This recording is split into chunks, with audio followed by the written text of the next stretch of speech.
ദൈവത്തിന്റെ അതിപരിശുദ്ധ നാമം വാഴ്ത്തപ്പെടുമാറാകട്ടെ. ഇന്നത്തെ ചിന്തയ്ക്കായി എടുത്തിരിക്കുന്ന വചനഭാഗം റോമർക്ക് എഴുതിയ ലേഖനം 11-ാം അധ്യായം അതിന്റെ 16 മുതലുള്ള വാക്യങ്ങൾ. ഈ ഭാഗം പഠിക്കുമ്പോൾ ഇവിടെ 2 തരം ഒലിവ് മരങ്ങൾ നമുക്ക് കാണുവാനായിട്ട് സാധിക്കും. ഒന്ന് നാട്ടൊലിവ്, മറ്റൊന്ന് കാട്ടൊലിവ്. ജാതികളായ നമ്മെ കാട്ടൊലിവിനോടും കാട്ടൊലിവിന്റെ കൊമ്പിനോടും ഉപമിച്ചിരിക്കുമ്പോൾ യഹൂദ ജനത്തെ, ദൈവത്തിന്റെ സ്വന്തം ജനമായ യഹൂദ ജനത്തെ നാട്ടൊലിവിനോടും നാട്ടൊലിവിന്റെ കൊമ്പിനോടും ഉപമിച്ചിരിക്കുന്നു. നമുക്കറിയാം, വചനം പഠിക്കുമ്പോൾ നമുക്ക് മനസ്സിലാക്കാം, ജാതികളായ നമ്മൾ കാട്ടൊലിവാണ്, കാട്ടൊലിവിന്റെ ഫലം കായ്ച്ചു കൊണ്ടിരുന്നവരാണ്.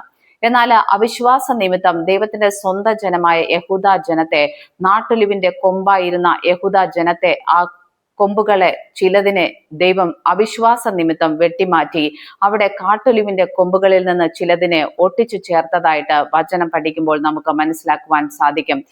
റോമാലേഖനം പറയുന്നു, അതുകൊണ്ട് തന്നെ കൊമ്പിന് പ്രശംസിക്കുവാനായിട്ട് ഒരു കാര്യവുമില്ല. ജാതികളായ നമ്മൾ നല്ല ഫലം പുറപ്പെടുവിക്കുന്നെങ്കിൽ ആയിരുന്ന നമ്മൾ കാട്ടൊലിവിന്റെ ഗുണമാണ് കാണിക്കേണ്ടിയിരുന്നത്. എന്നാൽ ക്രിസ്തു നമ്മെ നാട്ടൊലിവിനോട് ചേർത്ത് വച്ചതുകൊണ്ട് നമ്മൾ നല്ല ഫലം പുറപ്പെടുവിക്കുവാനായിട്ട് തുടങ്ങി. അങ്ങനെ നല്ല ഫലം കായ്ക്കുന്നുവെങ്കിൽ കൊമ്പിന് പ്രശംസിക്കുവാനായിട്ട് ഒന്നുമില്ല.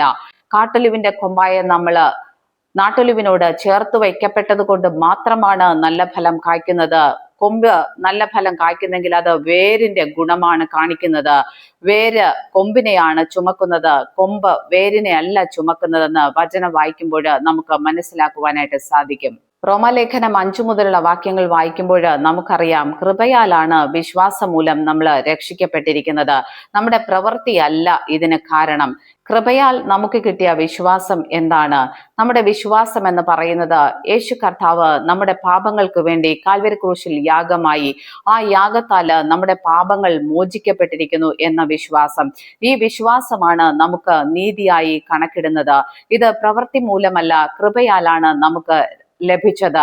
റോമാലേഖനം മറ്റൊരു കാര്യം കൂടെ നമ്മളെ ഓർമ്മപ്പെടുത്തുന്നു.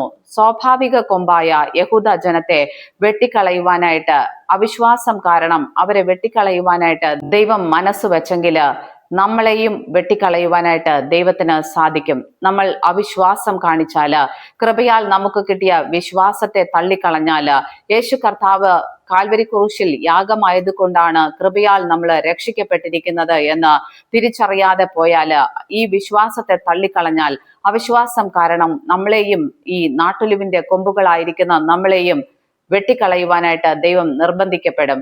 അതുകൊണ്ട് ഒരു കാര്യം എപ്പോഴും ശ്രദ്ധിക്കുക, നമുക്ക് പ്രശംസിക്കാനായിട്ട് ഒന്നുമില്ല. കൃപയാൽ മാത്രമാണ് നാം നിൽക്കുന്നത്, നല്ല ഫലം കായ്ക്കുന്നത്.